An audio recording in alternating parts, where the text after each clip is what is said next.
వినాయకుడికి ఎంతో ప్రీతికరమైన గరికమాల అయితే వేసుకున్నానండి. గరికమాల ప్రాసెస్ విధానం చూపిస్తాను. మాల కోసమని గరిక తీసుకొచ్చానండి. అది కడిగి పెట్టుకొని శుభ్రం చేసుకొని గరికని చిన్న చిన్న కట్టల్లా చేసుకొని దాంతో థ్రెడ్తో బాగా కట్టేసుకోవాలి. ఈ విధంగా నేను చూపిస్తున్నాను వీడియోలో.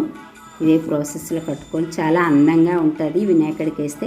నేనైతే నవరాత్రుల్లో ఈ మాల వేయాలనుకున్నానండి. కాకపోతే గరిక కూడా వేయాలనుకున్నాను, సంకల్పం చేసుకున్నాను, కానీ అవ్వలేదు. అప్పుడైతే వీలు పడలేదు ఎందుకో, కానీ ఎన్నిసార్లు ట్రై చేసినా ఎందుకో అవ్వలేదు.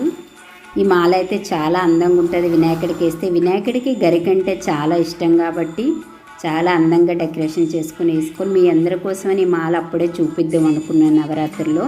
ఈ మాల అయితే వినాయకుడికి ఎంతో ఇష్టం, గరిక మాల. ఇలా చేసేస్తే మాత్రం వినాయకుడు చాలా అందంగా కనిపిస్తారు.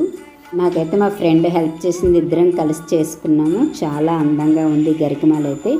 నేనైతే నవరాత్రులు వేస్తే ఇంకా హ్యాపీగా ఫీల్ అయ్యేదాన్ని. అయినా కూడా సంకటహర చతుర్థి వచ్చింది, నాకు ఇలా కలిసి వచ్చింది. వినాయకుడికి వేసుకున్నాను. సంకల్పం చేసుకొని వినాయకుడి గరికమాల మీరు కూడా సమర్పిస్తే వినాయకుడి ఇక్కడ ఆశీర్వాదం మీరు కూడా పొందుతారు. ఇలా గరికమాల సమర్పిస్తే చాలా అందంగా ఉన్నది. ఇగో మా టెంపుల్ దగ్గర వినాయకుడికి అయితే నేను గరికమాల వేసాను. చాలా బాగున్నాడు వినాయకుడైతే మాత్రం.